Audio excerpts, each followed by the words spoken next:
Thanks very much for coming on what is not a great afternoon. I find it's much nicer in Sydney, but Anne is here rather than Sydney, so it's a great pleasure to welcome to Queen's, or back to Queen's, Dr. Anne Jamison, who is a graduate of St Andrews and of this university, and has held posts at Ulster University, at the University of Limerick, and in the Institute of Irish Studies here in Queen's. She's currently Associate Professor of English at the University of Western Sydney in Australia. She's author of E.O. Somerville and Martin Ross, Female Authorship and Literary Collaboration, published in 2016, and is currently working on a book-length project on Irish women's fantasy and fairy tale writing in the 19th and 20th centuries. And it's on that subject that Anne is going to speak to us today. The topic is Revising Folklore and Fairy Tale in 19th Century Ireland, Rosa Mulholland's The Girl from Under the Lake. So, Anne, thank you. Yeah. Thank you very much, Peter. It's just so lovely to be back, despite the rain. I always very much have such fond memories of my year as a fellow in the Institute, and I was always very grateful to all the colleagues and scholars at Queen's that really set me on a path that ended up in Sydney, and which has been life-changing in lots of really positive ways.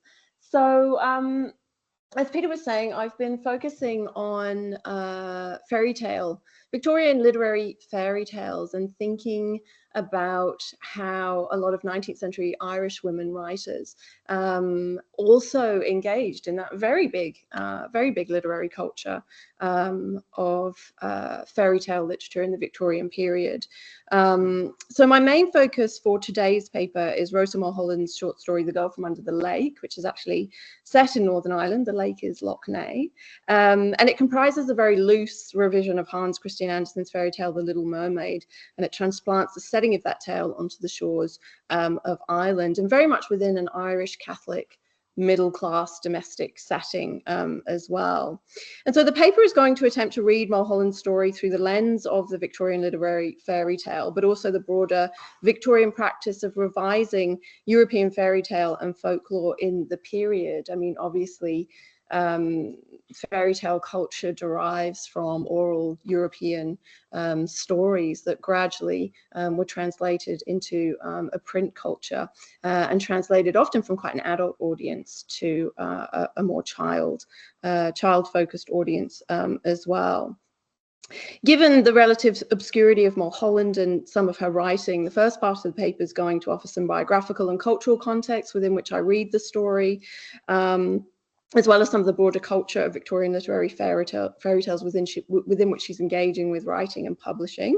And then I kind of finish by diving in a little bit more to the story itself. And as Peter was saying, this is very much a work in progress. It's part of a germinating book project on Irish women's fairy tale and fantasy writing in the 19th and the early 20th century. And it was prompted in many ways, firstly, just because I kept finding these stories.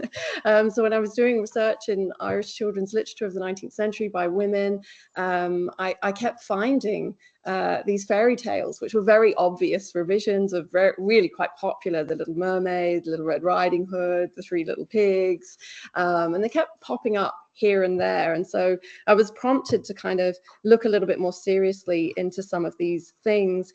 But then, of course, there was also that critical annoyance that sometimes also surfaces, where you realize that many of them have remained relatively unknown within what is really a very fully fledged field of Victorian studies of fairy tale literature. But they remain relatively unknown, and even where they had been recognized, they were often dismissed, or their Irish contexts weren't really taken seriously or understood or even acknowledged in the stories. So it seemed to me that there was room for thinking about what these stories were doing in that particular time period.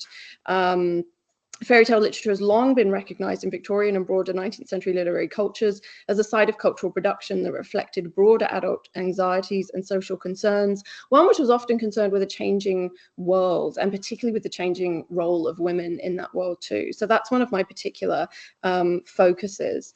But even within Irish literary studies, it has to be said children's literature occupies quite an often difficult or quite complex positioning. And again, this is kind of despite broader critical recognition that quite, quote, painful themes in Irish history, from the Great Famine to the Easter Rebellion, were actually originally rehearsed in children's literature. So we have a sort of acknowledgement of that. And that the early development of children's literature as a form in Ireland specifically illuminated national concerns and anxieties. So there is a recognition that within this kind of genre of writing, similar to Victorian fairy tales, there is this acknowledgement that it's kind of engaging with these kind of adult or kind of national kind of social concerns.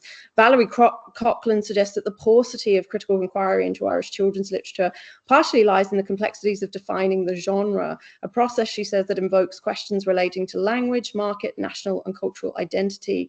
And she goes on to say that Irish women's writing of the genre is regarded even more equivocally, and it's often perceived as, quote, the lesser part of a lesser part. So I'm very interested in that lesser part of a lesser part, and I think it's doing some quite important work. I'm particularly interested in considering the ways in which Irish women's fairy tale and fantasy writing for children engaged with social and political issues of the day, relating to both specifically Irish context, and that's partly what I'm looking at in the Mulholland story, but also wider public debates over the role of women in society, and often modelling quite radical, I think sometimes, alternative and progressive gender roles for their young readers.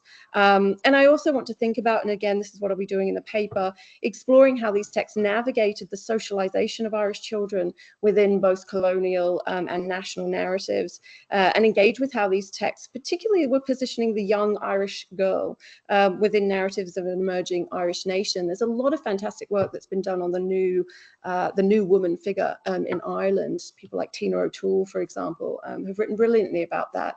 But the genesis of that new Irish woman, I think, is also percolating in the young Irish girl in some of these stories. But I need to find an arrow. There we go. I'm sorry if this is a bit small, actually, but I'll work with it. But before I dive into the fairy tales, I actually wanted to start on a little bit of a tangent, partially for context, but partially just to share what's always been quite a joy for me in coming back to Belfast. And that has been rummaging in all of your wonderful archives. When I was here at the Institute, I was doing lots of work in the Somerville and Ross archive, the Ethel Smith archive, and it's always been such a pleasure of what I do. It's worth remembering in the 19th century that books were quite an expensive commodity in the period. So children had varying access to books. They often did not own them, and when they did, that was often a sign of their kind of economic and social and class status. They would have had access to books through schools and libraries, parish libraries, other kinds of public libraries, newspapers, magazines, but the book was quite an expensive commodity. One type of textbook that middle-class children, at least, would have had increasing access to, and middle-class Catholic audiences were largely Rosa Mulholland's kind of target audience for her children's literature, were the Irish National School readers, which comprised graded readers and books of lessons that were distributed cheaply or sometimes even for free to Irish children via the new colonial national school system that was established in the 1830s. And which exposed young children to a variety of mostly English literature, including poetry and short fiction. Funnily enough, I didn't first find these in Ireland. I found them in Australia, in the State Library of New South Wales in Sydney, when I was looking up their Irish children's literature collections, because of course these textbooks were used across the colonies in Australia, also in Canada, and several Irish critics have written quite a lot on these Irish National School readers.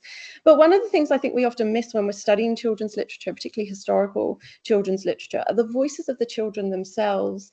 And I've always been very drawn to the inscriptions and the other marginalia that these archives of school readers contain, because I think they help us to understand and reconstruct the child reader experience and how children actually interacted with the physical book.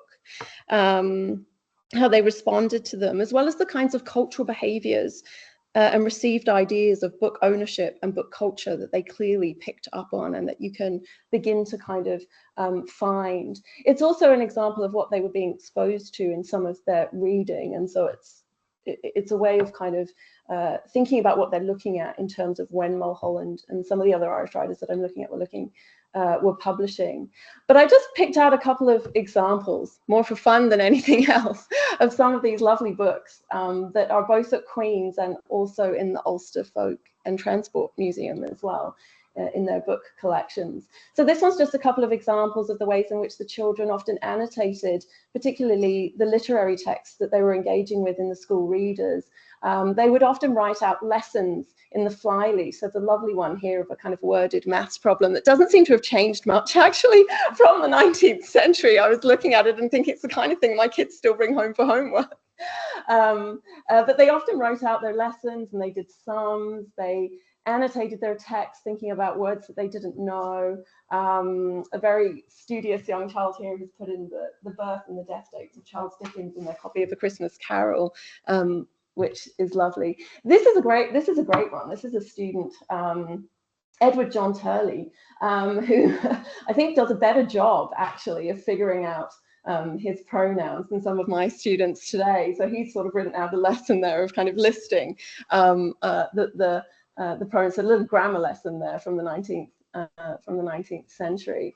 And this is one of my favorite, Willie Lyons, creative and colorful Willie Lyons, who I think only had 3 pencils, brown, blue, and green, and who was very carefully, actually, quite artistically colored all the black and white illustrations in his school reader and experimented with doing his name in different fonts. So that's a lovely one.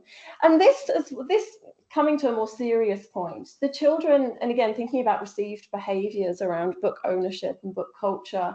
So this is very prevalent, that the students often would put their names in.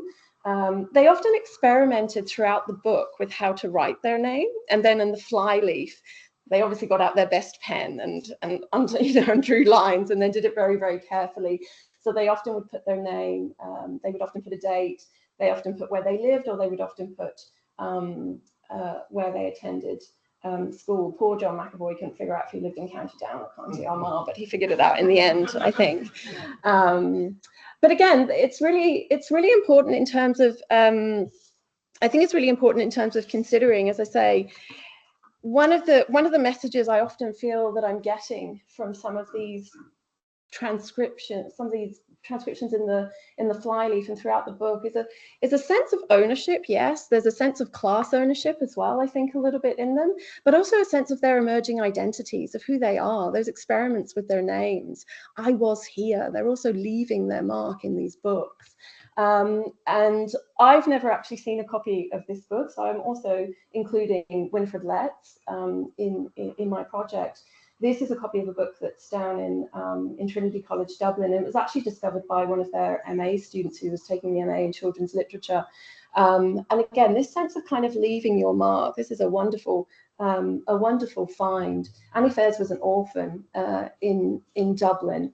And this is what she wrote in the back of her book. Annie Fairs is my name, Northbrook Road is my station, and when I am dead and in my grave and all my bones are rotten, this little book will tell my name when I am quite forgotten. And indeed it did, and this book formed part of a major exhibition of children's books in Dublin. But again, that sense of like, I was here, I am here, and that kind of experimentation with who they are, children's identity is really being formed in this period, which of course is why it's so significant. What's inside the books and what are they reading, and how is that also socializing them or domesticating them or politicizing them in particular ways. So the content of what they're reading obviously is also really important in a number of different ways. And so I want to think a little bit about what's inside these books, given that a lot of children were exposed to these textbooks at the time that Mulholland's writing, and thinking about what she's kind of writing against sometimes as well. So Tom Walsh talks a little bit about the reasoning or the motivation for these particular books. So he says the Irish national system of education was primarily a political response to the difficulties of the British Empire in controlling its closest colony, and was envisaged as a means to socialise the Irish populace and strengthen Ireland's link with the empire. Its establishment placed the focus of education on social reproduction, colonial assimilation, and increased allegiance to the British Empire. So the decision to establish a national system of education in Ireland by the colonial powers in London in the 1830s obviously arises because of a number of complex political, social, economic, and religious factors, which are quite unique to the Irish context. And I'm glossing over a little bit here just to kind of give some of the context. Patrick Walsh has written quite a lot about the school readers too, and he suggests that one of the most important purposes of these texts was symbolic rather than pedagogic. They reified and narrated for a mass audience, parents as well as children, the ideal of the nation. So this kind of privileged placing of such symbolic narratives at the interface of the daily life of the colonial subject and a key colonial social institution had a powerful hegemonic effect on the children that are reading it, bolstering and normalizing the authority of the imperial system. It's also worth remembering that the Irish textbooks were designed to unify children of different religions in the classroom. So they were intended to promote a Christian worldview, but they were strictly non-denominational, though in practice, Irish children were still subject to proselytization. Kevin Lougheed continues this narrative.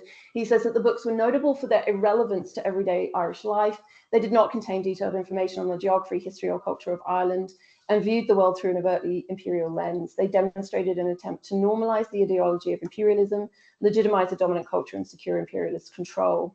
Throughout the publications, racial and cultural views were constructed which privileged European customs. And this is even more true for the books circulating in Australia, because in Australia, the flora and the fauna and the weather and the climate and everything is completely reversed. And so these children are sort of reading this very kind of British European lessons on geography and landscape, and it's completely irrelevant to Australia as well.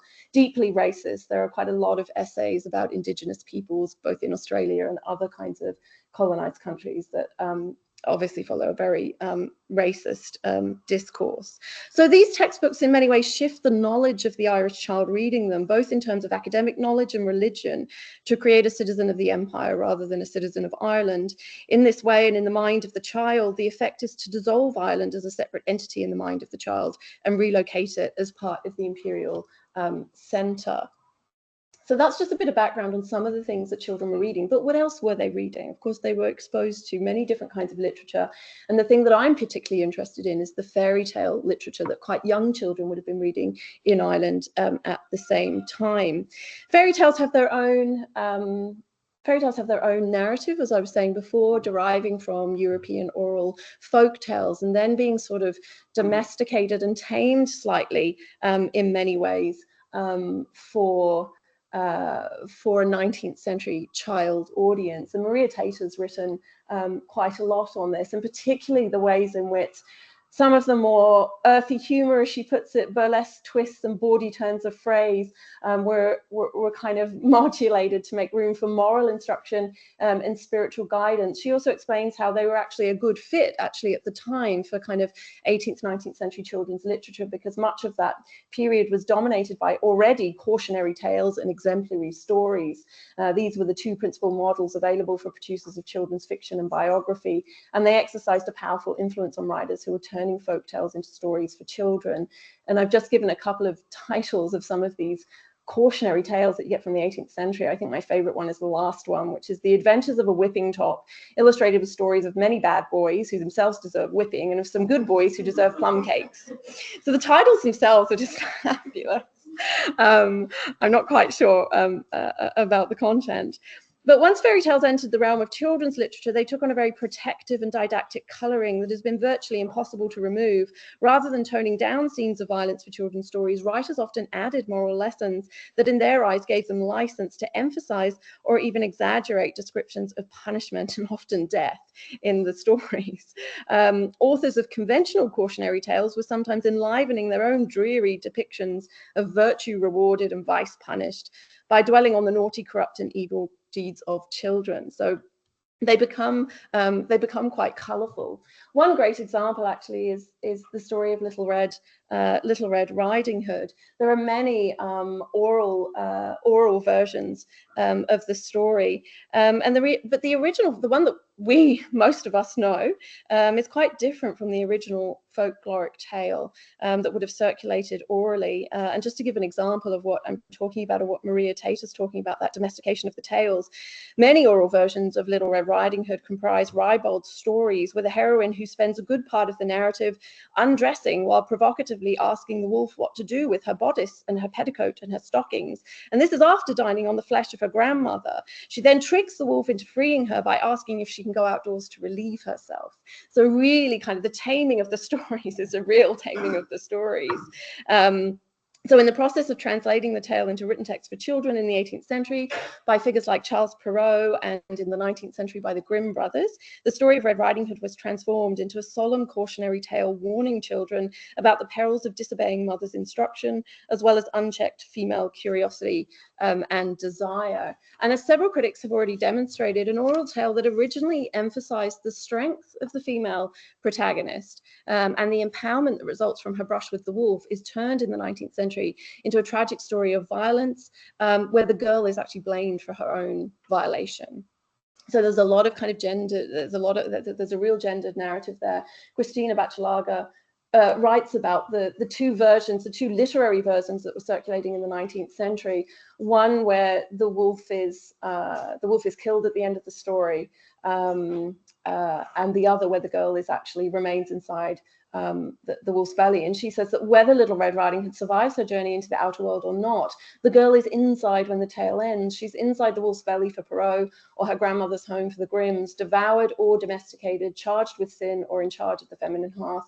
Little Red Riding Hood is subjected to the laws of one deliberative masculine body. So the gendering that goes on in these stories is something that's of interest to me, in particular when I come to talk to the Mulholland story. So to turn to some of the Irish tales that I've been looking at, Edith Somerville has a wonderful story from the 1930s, Little Red Riding Hood, in Kerry, with her central protagonist here, Maura Clocadarragh, Mary of the Red Cloak. She also did a wonderful, this is actually in special collections if anyone wants to go and look at it. It's a beautiful little hand-illustrated, handmade story. It's a tale of the three little pigs. And of course, the third little pig that defeats the wolf is a very sort of sassy female pig. Just to get that message a little bit across in as blunt a way as possible. The two stupid brothers get eaten and the girl pig survives. But more seriously, the story demonstrates how Somerville, not the Little Pig story, sorry, returning to the Little Red Riding Hood story. The story demonstrates how Somerville revises a very well-known tale to create a modern equestrian Irish new girl who exposes the economic exploitation of young women in early 20th century Ireland.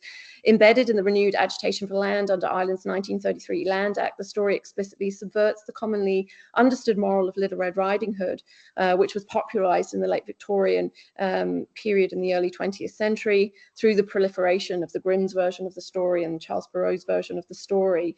Somerville arguably rejects the folk story's male-authored warning to women against straying from the right path, and instead offers a biting criticism of early 20th century Irish social female models, as well as the economic manipulation of young women in Ireland's 20th century land grab.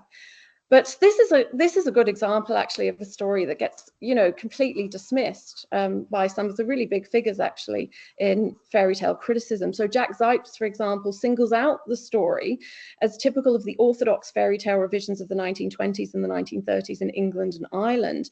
He argues that the story dwells on the preservation of traditional moral values and solid Christian ethics, which were threatened by radical political movements and moral decadence. And his reading of the tale reduces it to, quote, a charming Irish adaptation and, quote, an unusual Blarney version of the original European folk story. And while he acknowledges that while he acknowledges that he has a sense of admiration for the sort of archetypal wild Irish spirit of Mary of the Red Cloak, he does not align the story with later and more experimental revisions of Little Red Riding Hood in his book, which he views as casting the image of a new, more independent woman in the making. So it's quite a startling misreading of the story, actually. Maria Tatar similarly pays little attention to the story's Irish context, and she narrows the cultural distance between Somerville's revision and its earlier traditional precursors. Like Zipes, she reads Little Red Riding Hood and Kerry in terms of sexual temptation and social initiatory rites, a movement from nature to culture, and an abandonment of Moira's childhood and the world of the fairies. So again, because the ending of the story is quite conventional, a lot of the subtext is just completely ignored in terms of that subtext around the land wars. So that's just a bit of an example, in some ways, of kind of various readings of these stories. But to turn to my main subject, my main subject is Rosa Mulholland. She was critically, she has been quite critically neglected, but she was hugely popular and hugely acclaimed in her lifetime. Mulholland was a novelist, a poet, a biographer, an essayist, and a playwright, and she published over 30 novels for adults, young adults, and children that spanned from around the 1860s to 1916, 1917. Yeats described her quite famously as the novelist of contemporary Catholic Ireland, and he included her Gothic short story about the Irish famine, The Hungry Death, in his collection Representative Irish Tales in 1891. By the early 1890s, the parish library borrowings, interestingly, of lower middle class country folk in Ireland demonstrate Mulholland's popularity, which had overtaken Gerald Griffin, John and Michael Bannon, and William Carleton, and interestingly, alongside works of nationalist history. So she's kind of publishing alongside some of those works, and deeply popular. She was born in Belfast, and she was born to a professional middle-class Catholic family in the 1840s. And she variously lived and published in first London and then in Dublin. So her father dies when she's quite young, and the family relocate to Dublin from Belfast. As a young writer in London, she enjoyed considerable success in the 1860s, and she was well supported by leading writers and artists of the period.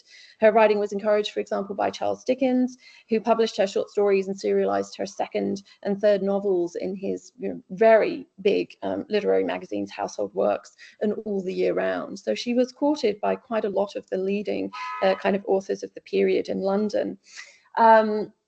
She was also courted in many ways by some of the leading artists as well. So Victorian pre-Raphaelite artist John Everett Millais actually approached her to be one of his students, but her mother wouldn't let her, wouldn't release her into the claws of John Everett Millais, maybe for the good. He also illustrated some of her poetry, most famously this illustration that accompanies her 22-stanza poem Irene for the Cornhill magazine in 1862. She variously published under a pseudonym early on in her career, which was Ruth Murray. So you often find some of her texts under there. So with quite an established presence in the British publishing market, after Dickens passes away, Mulholland makes a very significant shift back to Dublin in the 1870s, and she fosters quite a crucial relationship with the Irish literary magazine, The Irish Monthly. And this is where The Girl from Under the Lake was published serially in 1881. It was founded by Father Matthew Russell in 1873, amidst quite a large proliferation at the time, actually, of devotional periodicals in Ireland and also in England. The Irish Monthly aspired to be, and I'm quoting Russell here, a forerunner of a Catholic literature in Ireland, one that would inculcate many a grave lesson and sound principle. Over time, the periodical became a central literary institution, an artistic hub for a set of diverse and interesting writers with a wide appeal. So both Yeats and Catherine Tynan described the Irish Monthly and its editor as a rallying point for young Irish writers. Yeats called the magazine a kind of college of the bards, and Tynan noted that Russell not only provided a mouthpiece for aspirational writers, but also helped to train them. She writes, "Everyone who was writing in my younger days came to him sooner or later." The magazine was also formative in building a homegrown community of Irish readers for Ireland's emerging writers. So Margaret Kelleher also states that the Irish Monthly was the most influential of all publications in shaping a home audience for Irish fiction. And she further highlights the significance of the journal for Irish women writers. So she says it provided a vital publishing outlet for many Irish authors, most especially for female writers. And it was for Mulholland, it was much more of a two-way street with the Irish Monthly. It was mutually beneficial in the sense that it gave her that publishing outlet as a female writer in Ireland. But in 1897, Russell singles out Mulholland as a key figure in the history of the magazine, without whom the journal might not have thrived or even survived. She published many short stories in the magazine, including The Girl from Under the Lake, and serialized two of her most significant novels in its pages, The Wild Birds of Killeavy in the late 1870s, and Marcella Grace, which is probably the novel that's most written about by critics in 1885. But it's also in these pages, and I just want to finish with this final sort of context on Mulholland before I start talking about the story. It was also in the pages of the Irish Monthly that Mulholland positioned herself quite strongly alongside other prominent Irish literary figures, and in many ways anticipated Yeats's later argument in 1895 that Irish writing had to be about Ireland if it was to be Irish. So writing in 1899 in her essay, and it was called Wanted, an Irish Novelist, Mulholland laments the, quote, far too short and unsatisfactory roll call of Irish novelists. And she unambiguously links this poverty in art to what she perceives as a broader cultural impoverishment in Ireland, a situation hampered, she says, by the readiness of Irish writers to abandon Irish themes in their writing, as well as their residency in Ireland. The talents of such writers, observes Mulholland, are drawn off by the ready English market for fiction and the prosperity offered by the paying world of London. And yet she also writes, possibly quite self-reflectively and a little bit tongue-in-cheek, how can we quarrel with any of these bright spirits if they prefer to live their lives pleasantly and in affluent circumstances in the busy, working, paying world of London, rather than content themselves with the ideally uncomfortable conditions of him who elects to chew the cud of sweet and bitter Irish fancies with his feet in an Irish bog and his head in a rainbow. So that was her position on that. In terms of Irish literature and what she was publishing in the much younger space, which is the area that I'm interested in, so there has been a lot of work on novels written by Mulholland that are considered novels for girls and that were explicitly promoted that way in the 19th century.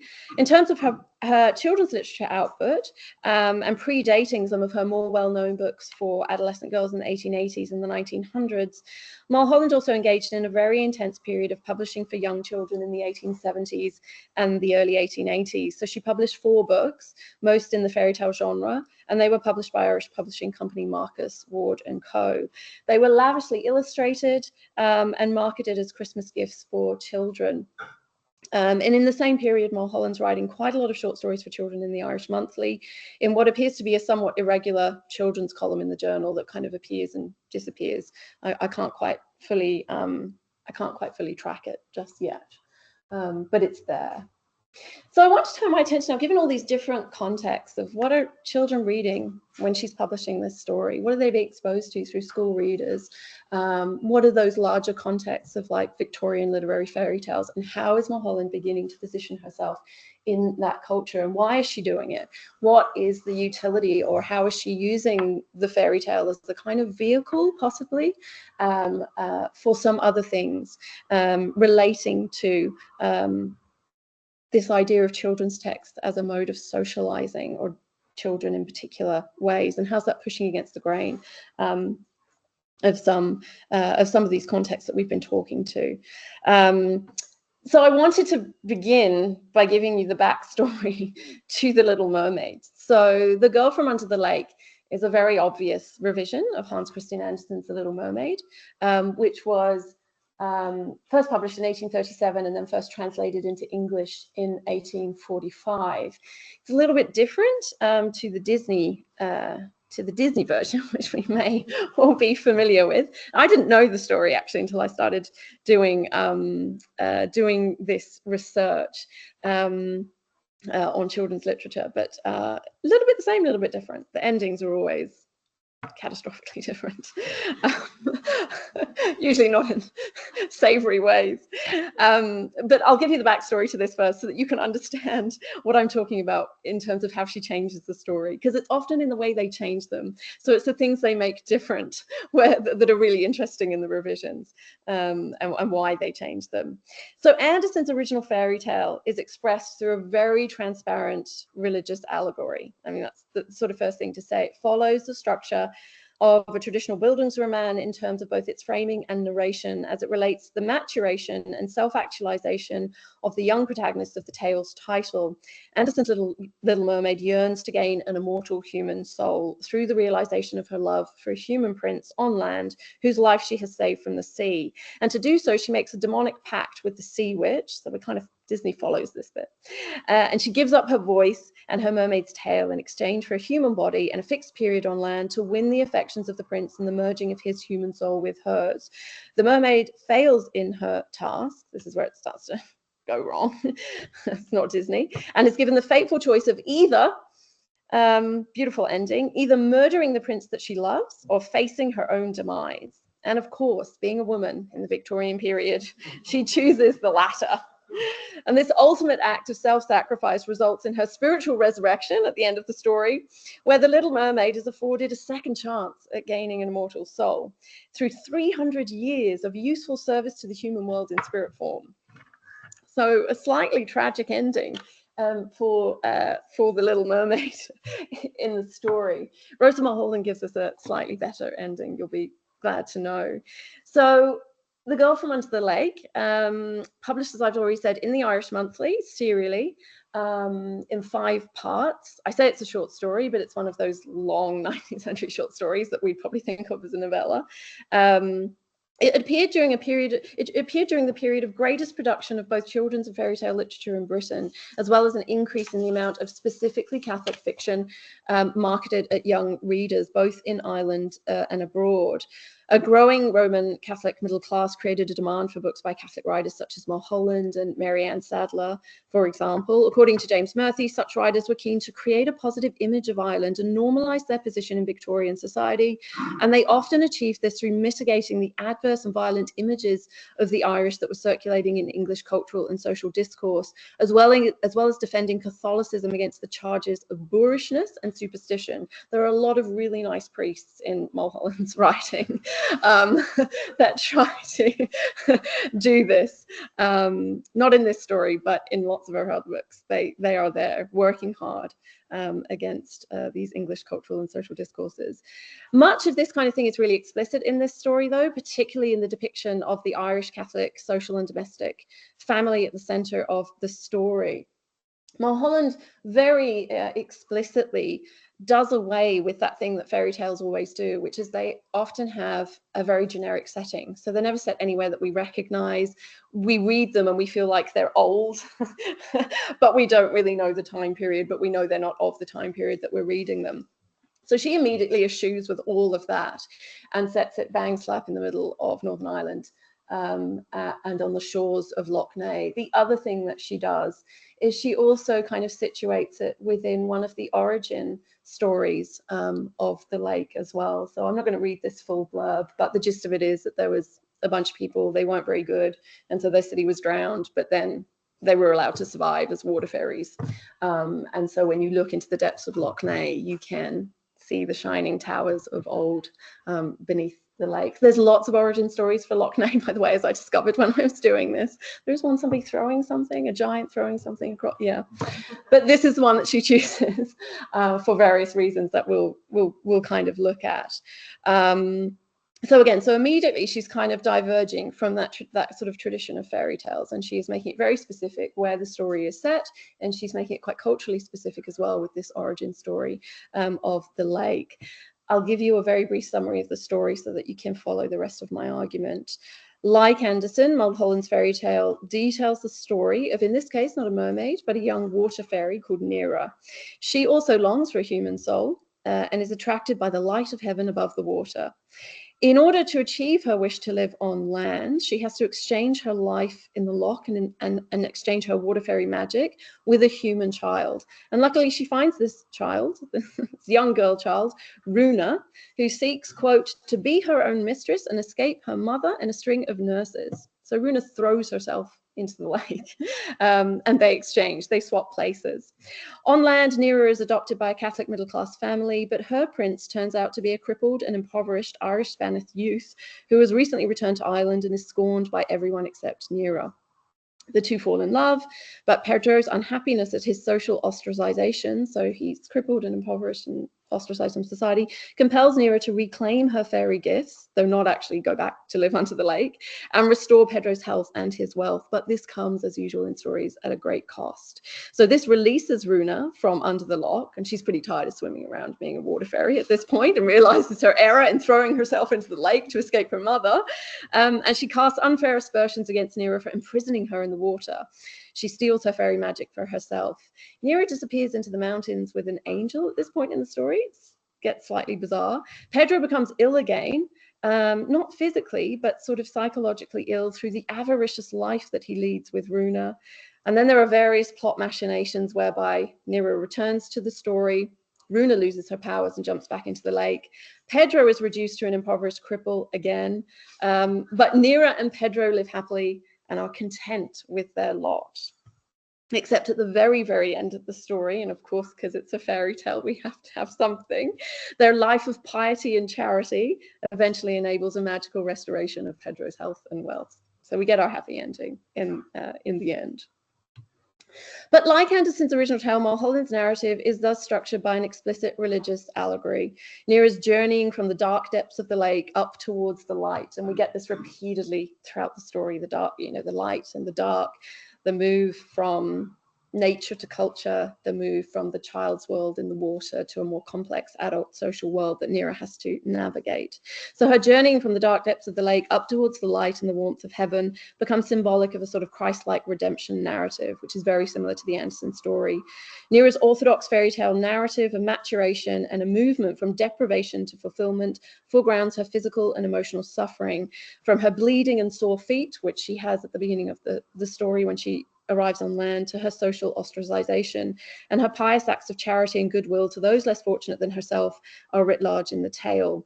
Her self-exile and return towards the end of the narrative also appeared to denote a metaphoric death and resurrection, but unlike Andersen's mermaid protagonist, who re-emerges solely in spiritual form at the end of the tale and redirects her human affections exclusively towards a divine purpose, Neagh is permitted to return to the human world, regain Pedro's love, and strive for a marital life of meekness and of charity. So in both stories, you could argue that human love in many ways is sort of brought under control in the stories, and it's made to serve a higher purpose. But Neagh arguably survives her ascent onto land and into Catholic Irish middle-class society in ways that are very much denied to Andersen's Little Mermaid. In fact, she's almost set up to fail with the taking away of her voice in particular, and her survival in a patriarchal culture and attempting to kind of gain the love of the prince. There's a lot that scholars have kind of read into that as well. But that's where some of the similarities begin to end.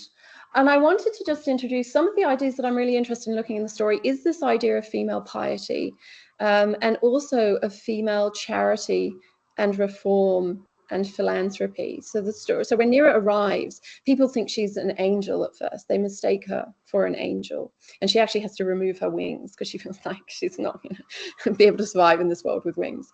But I'm very interested in this idea of charity, and this is something that's come up particularly in some of the criticism on her more major novels. So critics such as Susan Cahill, Tina O'Toole, and Heidi Hansen have explored what Cahill terms a philanthropic feminine consciousness in Mulholland's writing and a socially engaged femininity, particularly in her major novels for girls. So she writes that Mulholland's work displays an interest in the relationship between nation and girlhood, and for her, the Irish girl takes on an explicitly moral and philanthropic role.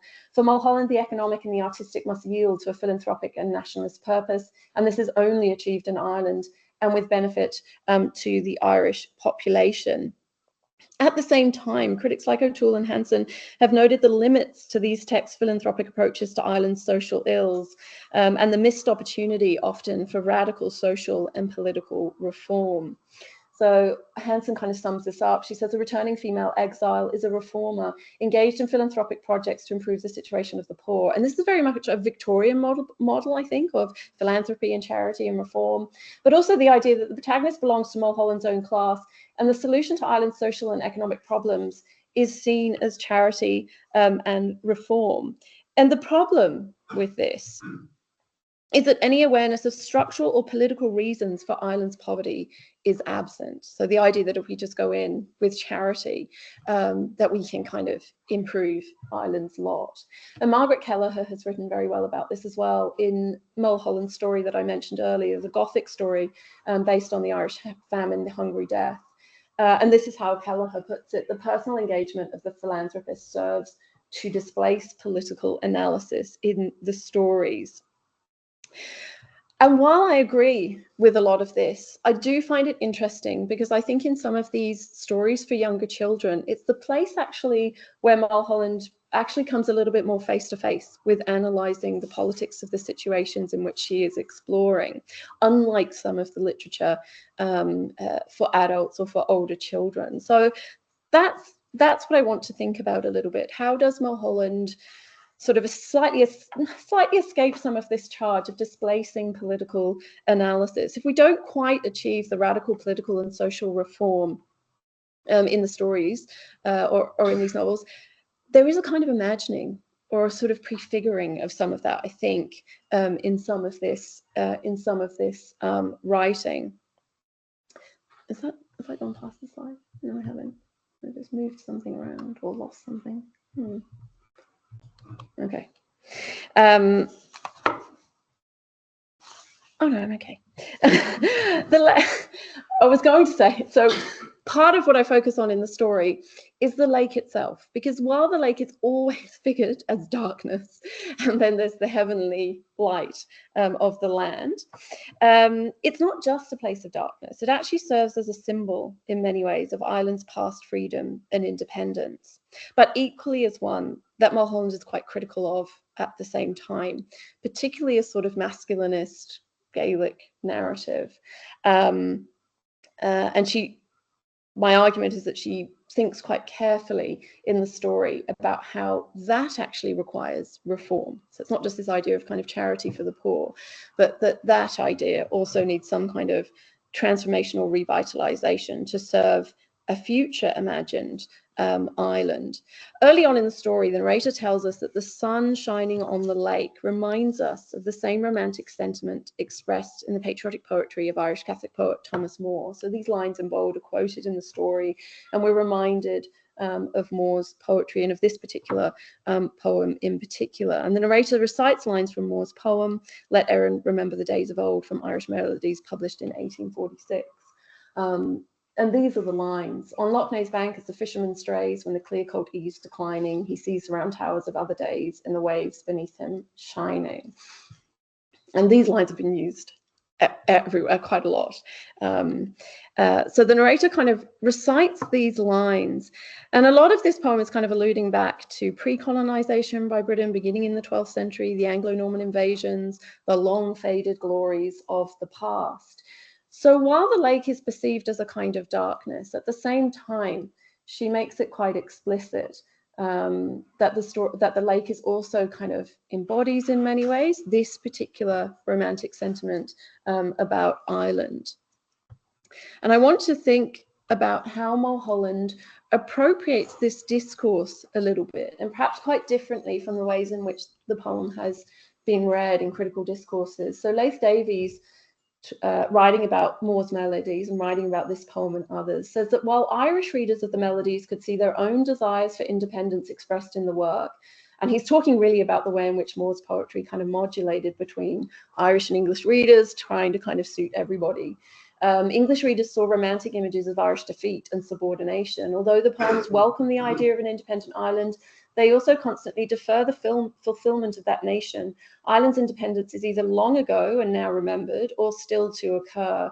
Moore's presentation of the Irish nation is situated in the past, or a permanently deferred future made it easy for readers to ignore the circumstances of the 1797 rebellion and the subsequent enforcement of the Union. So again, a sort of displacement of political analysis kind of occurring in this particular reading of the poem. And I wanted to think about how Mulholland actually appropriates some of More's discourse, and that rather than permanently deferring the idea of a kind of future independent Ireland, or ignoring the realities of Britain's conquest of Ireland and ongoing colonialism, begins to imagine and refashion in the story a future independent Ireland very much on her own terms, terms that include a role for Ireland's women and young girls, and that explicitly refute the masculinist narratives of both past and, for her, contemporary 19th century Irish nationalist discourse. So I think the story is choosing to kind of point up these things. And much of that comes through thinking about the character of Pedro. So the prince is not quite a prince in this story. Pedro is described for us before we even meet this particular character. So you remember from that summary that I gave you, Neagh kind of arrives on land, and then all of a sudden in the middle of the story, there's lots of gossip circulating in the community that there's been this arrival of a strange resident in the country, a youth who had come all the way from Spain with his tutor and guardian to make his home in a half-ruined old castle, which he had inherited from his mother, who had been an Irish woman of a noble but impoverished family. And in many ways throughout the story, Pedro's kind of positioned or situated in such a way that he symbolizes in this sort of backstory and in this kind of description of him. So the grandmother of the family that adopt Neagh gives a kind of back, his kinsfolk on his mother's side were all brave, manly men. The race has strangely died out. He's the last representative of it. And the children then begin to imagine what he's going to be like when they meet him. We can imagine that he's a half Spanish, half Irish fellow, a splendid kind of chap, up to everything that is clever and brave. I dare say he's brought heaps of Spanish gold to rebuild the old castle, improve the estate, and lay the foundations of a new family of the old stock. So there's huge excitement in the story. And the brothers kind of, ride over to the castle to meet him.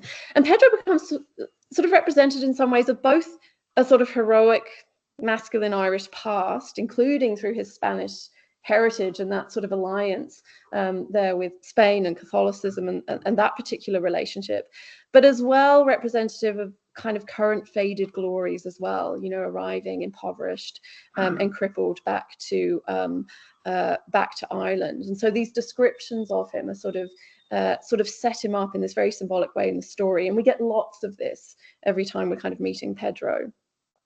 Indeed, Neagh's adopted brothers appear to represent a new Irish breed of brave, manly men, all three of whom are significantly rejected by Neagh as marriage prospects. So the three brothers are called Alec, Owen, and Fergus. They are destined for politics, the military, and the inheritance of their grandmother's estates and lands. But they're figured in the story as quite selfish and vainglorious. So there's a sort of criticism that this, there's this kind of new kind of idea of kind of sort of nationalist, kind of masculine figures. They also are being criticized in the story as selfish and vainglorious.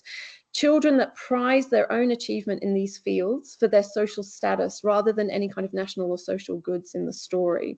And so that rejection by Neagh, and again in a kind of Victorian setting where you almost think the story is going to end very happily because Alec's going to propose to Neagh, and then she will no longer be ostracized from society because she will marry into the family, and she's so pious and good that she's accepted even though she's a foundling. And so there's that moment that it's building up to, and then of course she rejects all of them. So these characters are thoroughly rebuked by the narrative.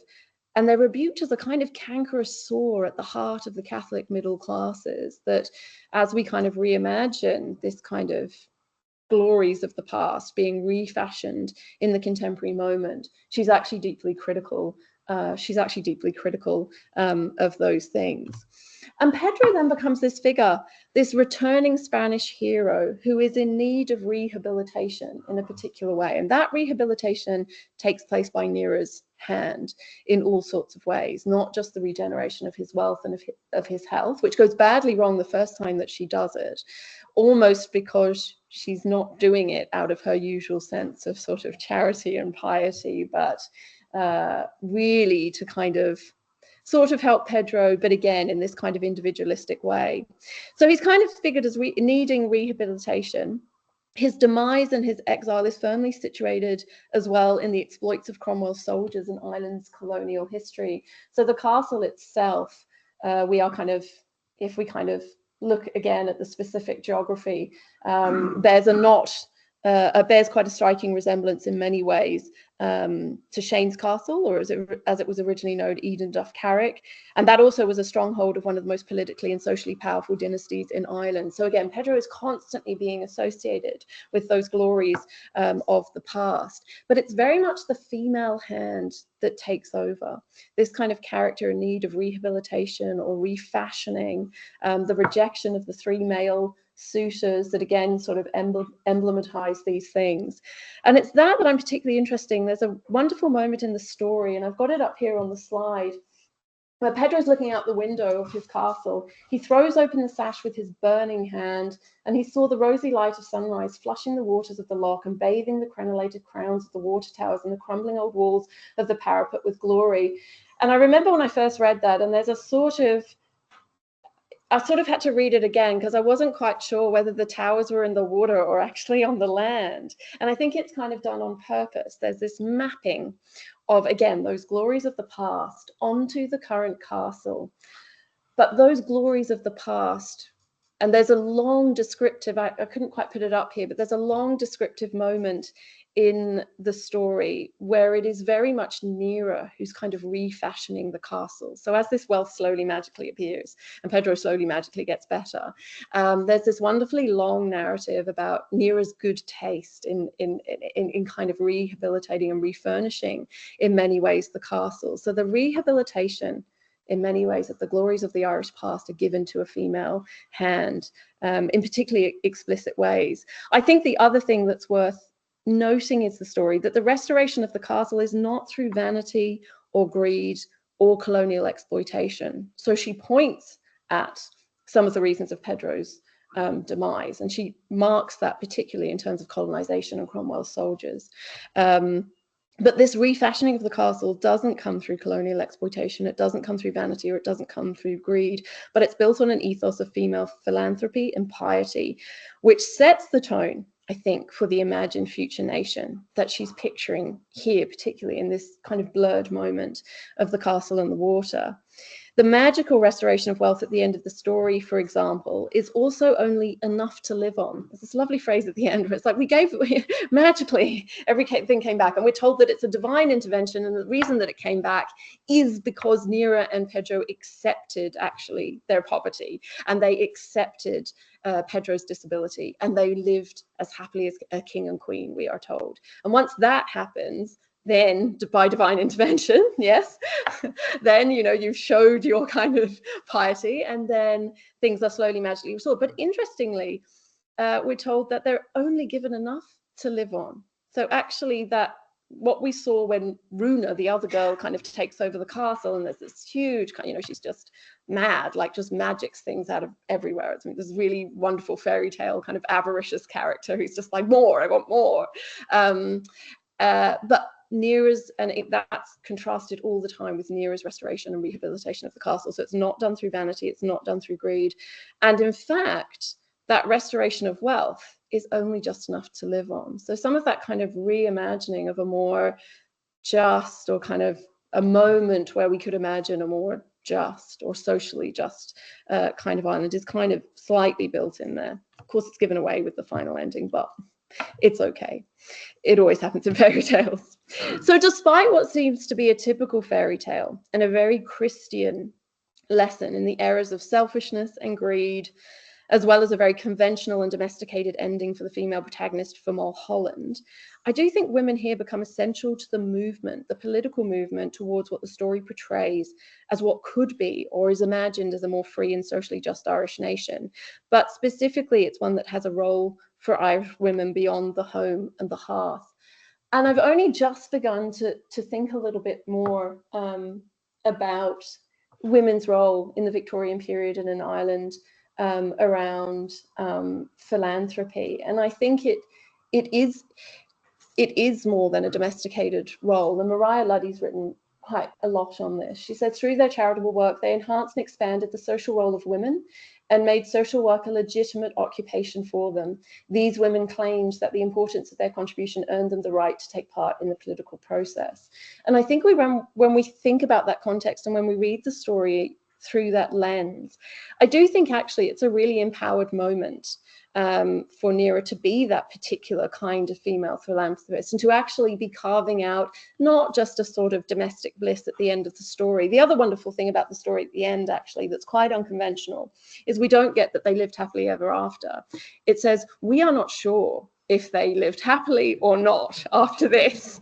And it's just sort of left wonderfully open. But this carving out of a role in a story that otherwise would seem, I think, quite conventional, I think quite domesticated. It ends with your usual kind of marriage at the end. But I think there are so many moments in the story where something else is being carved out, I think. Something else is being imagined for women, for young girls. And even within the kind of conservatism, I think, of Mulholland's own Catholicism, that idea of the socially empowered female philanthropist, I think, is a really interesting one.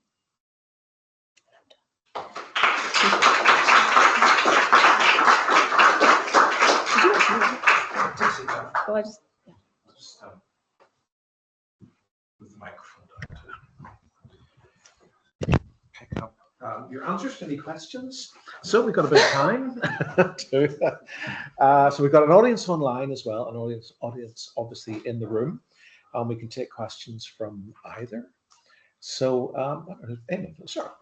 I really enjoyed that. And actually, in the context, I mean, one of the big attacks on charity, not too long after this, is why I went and saw the man under socialism. Yes. Precisely the reasons that you're talking about, which is that it props up an old and rotten system rather than structurally changing it. Yeah. But that's not really what I want to touch on. I wanted to go back to what you were saying about at the very start about the difficulty of reading a story like this, and is it really directed at children or is it really directed at adults? And because one of the troubling things, one of the moments, and it is a repetitive moment that runs through it, is actually a theme of suicide.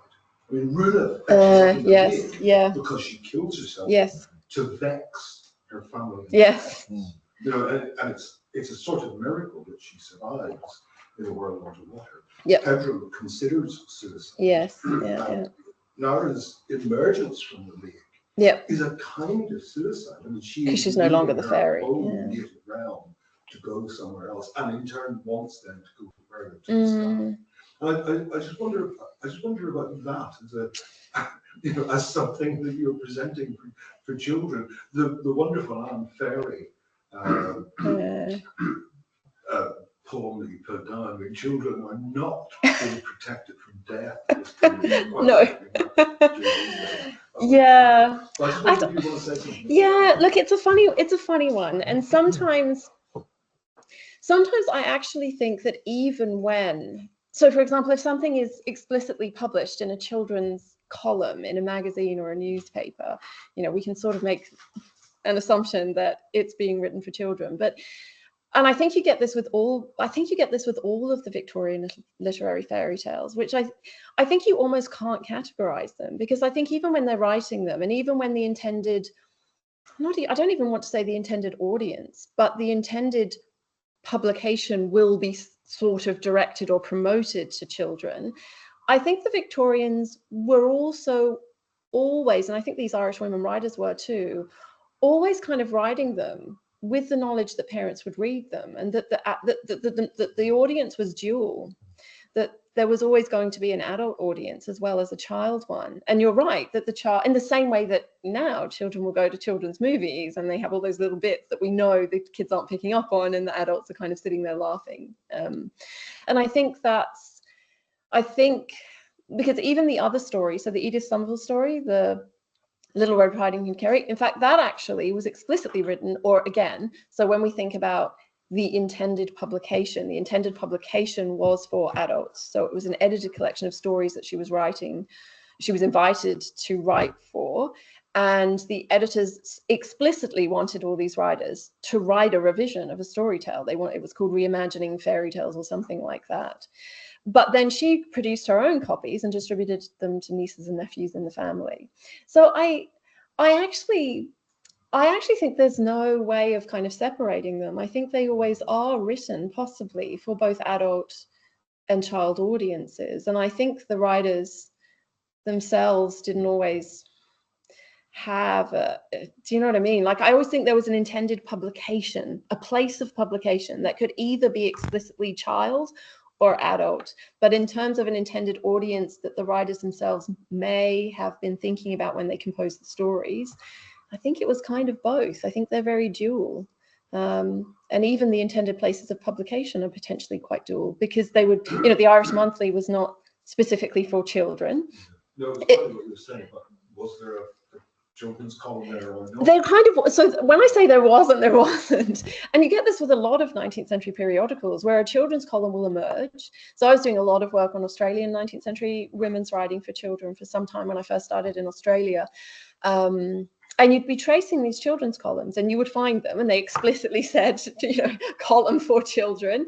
And then they would kind of appear for a while saying column for children. And then they kind of just disappeared, or no one bothered that week, or I don't know, or they didn't have a story, or the editor changed, and they would kind of disappear, and then they might resurface, but with a slightly different title, like, you know, but again, it was obviously for children. So I've just always found it really difficult to place. And so I've sort of tried to almost not do that, because I guess in the book, I have to talk about this in the introduction, like why I've chosen these particular stories and things like, you know, whether they're for children or not. But my conclusion of reading so much of this stuff is that I think that they are intended for both adults and children in particular ways. And I think they would have been read by them simply because if you were reading a copy of the Irish Monthly and you were reading the more adult content, and then you came across this serialized story, you may well read it. You might have been reading it for a child, or you may have been reading it for yourself. So I think they circulated amongst adults and children. And I don't think we can't always make a judgment on it, actually. So that's a bit of a non-answer, but that's what I think. Sophie. I think that was really interesting. Do you, like, how much did Rosa, you mentioned how she was kind of familiar in like London with Charles Dickens and everything. Did she have a similar one in Ireland, or was it all through kind of the Irish Monthly? By which I mean, you mentioned Yates, but did she have a kind of circle of people who were both maybe explicitly nationalist and writers, artists? Yeah, that's actually one area that I haven't quite covered some of that. James Murphy's the critic that's written most on Rosa Mulholland, and he's done a lot of biographical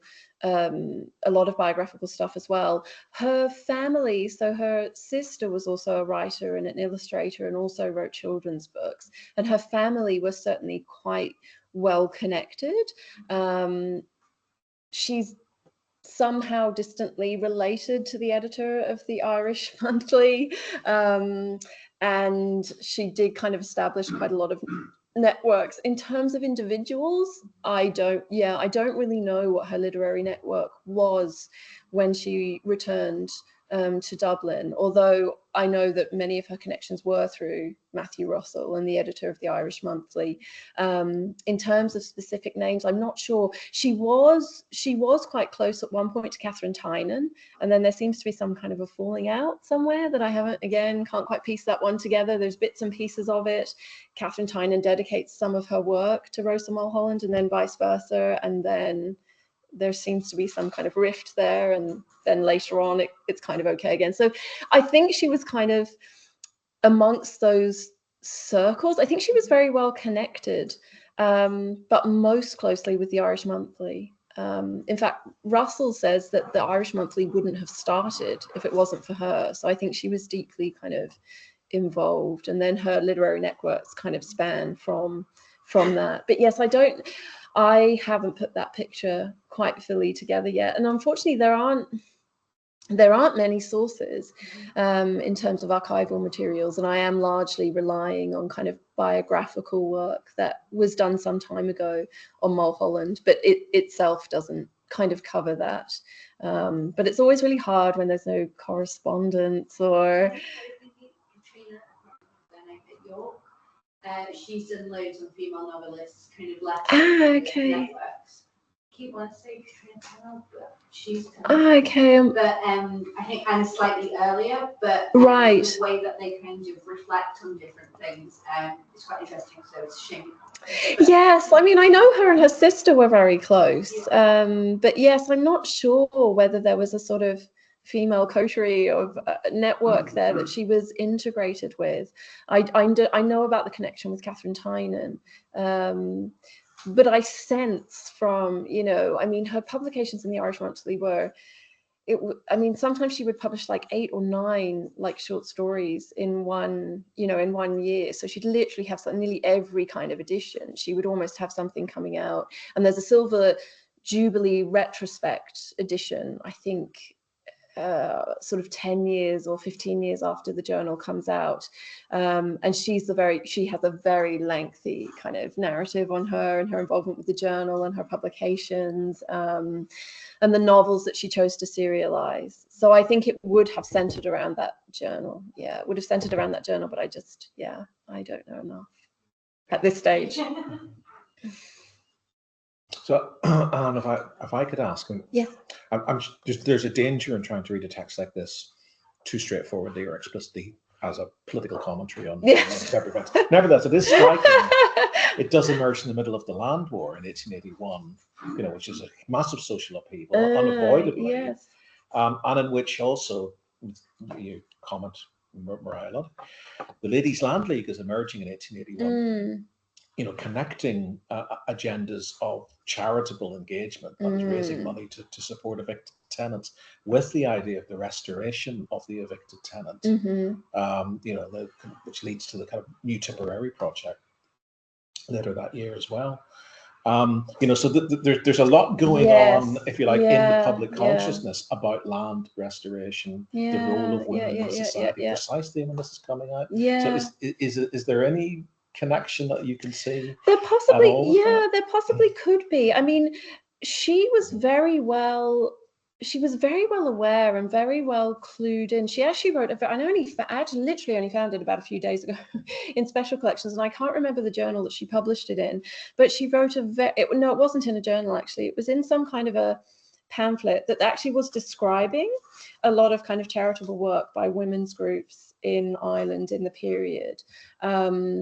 And it's really long. It goes on for pages and pages and pages, and she's describing all of the different women's groups. Now, when I say all of them, Mulholland was very, and Mariah Luddy, I think, talks about this too, which actually that it was often a little bit difficult for women that weren't strictly part of Catholic groupings of women in terms of carrying out this kind of charity or reform or philanthropy. So I think there's a bit of a division between a sort of religious division between how some of these women were operating. That entire chapter that she writes is all about the Catholic kind of women's groups who are doing work in Ireland, and they're often doing them through hospices and, you know, kind of charitable work with fallen women. She writes a lot about Catholic nuns and the work that convents do, and it seems to me to sit slightly on its own, that there's some kind of a division there, and again that I haven't quite got my head around. Mariah Luddy talks about it a little bit, because she talks about how difficult it was actually for women to exercise their agency in the philanthropic realm outside of the home, when they're not affiliated with a convent, a hospice, a Catholic kind of institution in some way. So it will be interesting to better understand what those links might be with some of that. As far as I know, Rosa Mulholland herself was not part of any of those philanthropic groupings, although she writes all the time in nearly all of her books about philanthropy, reform. Yeah, but actually I hadn't picked up on the land war context, so I must think more carefully about that, because you're right. It comes up later in the Little Red Riding Hood story, but within a different context in the 1930s, because it's a different kind of land war. But that's one for me to think about, actually. Okay, thank you. Other questions? Sure. Thank you so much. I really enjoyed that. It was absolutely fascinating. I was really interested in the description of Lough in the story of Neagh, and how she kind of cites it all in around this kind of natural phenomenon. So I was sort of thinking about, but bearing in mind actually what Peter was saying about the land war and sort of political context, I'm thinking about the kind of eco-critical kind of perspective. I'm thinking about the role of landscape in the story and its connection to this kind of central female characters, and particularly landscape as these kind of repositories, deep repositories for political, cultural, social identity, memories and things, and I suppose it's particularly in my mind because, Lough Neagh is in such a terrible state at the moment, and the seabed being owned by the Earl of Shaftesbury, and I don't know if it's the Earl of Shaftesbury, but some very kind, impressive aristocrat. So yes, I was just kind of interested in that. I haven't thought about the kind of landscape side to it. I mean, the other thing that I didn't mention in the story summary is that the creatures of the forest play a big role in the story. So there's a cunning fox that is Neera's enemy, we're told, and who gets her into all sorts of trouble. He's the one that kind of persuades her to sort of get back her magic powers and then, help Pedro, and it's all kind of, she realizes she's not doing the right thing or not doing it in the right way. And it's also the creatures of the forest. It's a singing lark, if I remember. Even the trees, actually, it's not just the creatures of the forest, it's the trees. So at the beginning, when the fox appears, it says something like in the story, if only they had listened to the whispering of the trees knew the fox was bad, but no one listens to the trees. And then there's a moment at the end where it's a singing lark that actually ends up destroying Runa. Well, not destroying her, but tells her things that she does not want to hear about who she is and what she's doing and how she's kind of, socially kind of ostracized near her, and it's all been very unfair. And then Pedro realizes what he's done because the singing lark also speaks to him. So there's lots of, the landscape is very sort of, it's all very kind of, they have lots of romps in the forest where, the boys are out on their horses and the girls are kind of following along. And I haven't actually thought about, because apart from that moment in the lake, actually, I'm trying to think about how the landscape is figured. It's all very kind of Edenic and but interestingly, actually, in some of the other stories that I've been reading, so Frances Brown's work is very engaged, with the destruction of the landscape, and many of the stories that feature are concerned with the destruction of the landscape. So the eco-critical lens, I think, is really appropriate and really interesting for some of those stories. This particular landscape, I think you're right, it's a sort of layering of culture and of memory. And even Eamon's point that, that the water world is her native home in many ways, and she kind of exiles herself from it in this desire to kind of be on land. So there certainly is a kind of layering. I mean, I suppose the only part that maybe comes across as a little bit sort of eco-conscious is towards the end, where Runa is just, as I say, kind of magicking everything that she wants. So like a massive castle and a boat and all of these kinds of things. And there is a moment in the story where the way Runa operates and moves and lives in and on the land is seen as kind of bad and exploitative. And so that, so there is some of that. But I say it's a very sort of fantastical landscape with all the kinds of, all the creatures of the forest that intervene in the story in particular ways. But they're very much seen, apart from the fox, they're very much seen as if the landscape is protective of the characters in the story. The way that the trees and the lark, so there's a conversation between a lark and a frog, and because there's a complicated sort of story in the middle where how all the magic powers come back and things like that. And the creatures actually understand that the humans are kind of plotting against each other. So they sort of see that bigger picture and they talk amongst themselves, and they sort of say, they sort of want to fix it. They think we have to intervene at some point to fix it, because they don't listen to the landscape anymore. They can't hear it. And in fact, actually, one of the things that Pedro and Neagh, now it's coming back to me, actually, you're right, there is more in the story. Pedro and Neagh bond very much over their love of nature. So when Pedro first arrives, he feels very socially isolated. You know, the boys are just kind of like, they feel so sorry for him that they're horrified. They're just like, they cannot imagine what it would be like. And in fact, her depiction of disability is actually quite progressive, because the Victorian, the figure of the disabled character in Victorian fiction is often one where the figure is so terribly pious that, you know, they're often quite socially isolated, but they don't complain about it, and they're constantly just looking to heaven and waiting for the day that their life will be over, and they will gratefully go to God, and they will just try and be as peaceful and as untroublesome as possible. But then there are these characters like Pedro, and you see it in Wuthering Heights. Is it Linton? Am I thinking of Linton? Yes, and you also see it in another children's book, The Secret Garden. And if anyone's read that, and the boy in The Secret Garden, who vociferously complain that actually society, it's not that they're disabled that makes their lives miserable, but it's the fact that society will not accommodate for them in any way.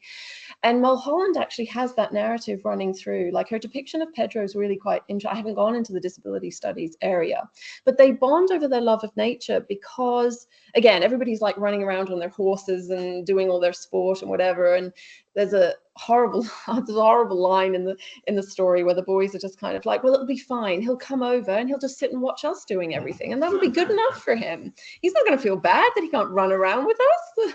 And so, of course, he's like those other characters that you don't often see in Victorian literature, that he actively complains all the time, and he's so deeply unhappy. And even Neagh says to him, what a lot of their kind of bonding over nature is that he finds a lot of happiness in the landscape, because actually the landscape does accommodate him. He can walk, he can enjoy, you know, but no, he can't chase after the boys, and he can't get up on a horse. And so they kind of, they very much, their bond is actually partly on their love and their care actually of the landscape. And Neagh tries to remind Pedro that he can find an inner life of the mind or something, that, you know, his enjoyment of the world is something that can't be taken from him. But Pedro's caught up in all sorts of kinds of slightly aristocratic thinking around social status as well. So he also finds it deeply hard that, but the narrative constantly tries to remind us that it is not Pedro's disability wouldn't be a disability if the world actually just was different and accommodated him, which is actually quite, that in itself is, you know, quite a far-reaching thing, and very unlike those other kind of disabled characters that you get in literature. And you actually find them in Mulholland. So she also has the pious, I just can't wait until I'm dead, and I'm just going to sit here and be really pious and pray and wait till God takes me, and this is my lot. She also has those characters actually in some of her other novels, but Pedro is very different. Very different. So I think the landscape stuff is maybe tied into some of that disability narrative, and that love of nature that they both have, but also a deep respect for nature. That, yeah. So it's interesting actually, and again, a sort of line that I haven't quite looked into, but would love to look into more actually. There's a lot of really great work in the disability studies area, and I just don't know. Yeah, I don't know enough about it. I have to read more. Yes. It's really interesting, like all of this. Whenever I heard it, I first thought it was going to be about like the lady of the lake and like a Victorian legend. So I was pleasantly surprised. But I think something that I find really interesting about you talking about is the charity kind of aspect of it. So do you find that the other character, what's the word for the main character? Protagonist? Nearer. Yeah, the names Yeah. are really odd. Do you find that like the other characters are as charitable as her, or is it just her? Or do you think there's a point where charity runs out in the book? Yeah, so yeah, no one's as charitable as Nearer. Nearer is so pious, she's not real. She's kind of on another level. And also someone that's constantly looking towards the heavens, we are told. So her understanding that human love always in its ideal form has to be kind of sublimated to the divine. It's interesting because at the beginning, Nearer, we're told that Nearer, when she hears about Pedro, her instincts are around charity. So a lot of her, when she first meets him, a lot of it is out of, sympathy and compassion and generosity and kindness. And then I think it's the grandmother that says to her at one point, your kindness and your generosity have now actually turned to a genuine affection. Like you actually have developed a genuine affection for Pedro that goes beyond actually the charity, the charity that you felt for him at the beginning of the story. Certainly the grandmother, and there's another female figure in the story who lives in the house. So the children, the family that adopt her, they don't have any parents. Their parents have also, I'm trying to remember now. There's a political context to that. I think the father is killed in some kind of military something, and then the mother just dies of sadness or something else there. Have you read it, Damon? I'm trying to remember. They're not there anyway. Aware of them as an absence. The grandmother is a female. Yes, she is, and she's also disabled, so she's paralyzed. And she also, there's a conveniently placed cleft in the mountains where she can look. Yes, and so she is the other most charitable character, because actually when a lot of the other people other people hear about this strange foundling, because Nearer also, I don't think I mentioned it in the summary, Nearer, once she loses her magic powers, her fairy gifts, loses all memory of being in the lake. So when the family adopt her and they ask her, where did you come from? At the beginning, she sort of has a vague memory. And then by the time she's woken up the next morning, she can't remember any of it. And so we're told in the story that other people hear about this strange child that's been found, that's like an angel, and they come to visit her. But they also warn the grandmother, you don't know what she might turn out to be. And the grandmother also is a little bit, at one point, she reaches out to a doctor in London or Dublin or somewhere, because she says this child cannot remember. Like, is that even humanly possible? And then she feels reassured. The doctor says, oh, yes, there are cases like this where a child will go through some kind of traumatic experience and won't remember these things. And then the grandmother feels quite reassured. I do think there's a sort of reverse changeling narrative going on with Runa and Nearer a little bit too in the story. So there is that. But in terms of your question about charity, so the brothers and the sister have some sympathy. So when they first meet Pedro, they feel sorry for him. But as I said before, they're so sorry for him that they're almost horrified. They're like, we don't know what we can do to help you. Like, your life is so horrible. We can't imagine what it would be like to be you. And so there isn't really any charity there. And in fact, they actually get quite angry with Nearer at some point. They're like, oh, you never play with us anymore. You never come out with us anymore. You're always sitting and talking to Pedro, and we never get to see you, and we really miss you. Because Nearer, when she's in the family, and again, she's a little bit like the Irish priest that I was mentioning in the other stories, where she mediates between everyone. So she does this thing where she keeps the family together. So if the children are squabbling, Nearer's the one that kind of calms everything down. I think she's called in the story at one point our good sister and our little queen, and they all go to her, and she kind of keeps the peace between everybody, and she's wise and she's good. And so she also is a kind of centralizing figure. But then the grandmother is probably the next most charitable, in the sense that she takes Nearer on when others are warning her, actually, that this could be a really wrong move or a really wrong decision. And then there's a nurse, what's she called, Goody Nurse or something? There's really, really kind of hackneyed descriptions. I think Goody Nurse is described as having, cheeks like apples, and you know, she's very kind of, and she's one of the first to welcome her in. She's the one that baptizes her as well and does the cross on her forehead.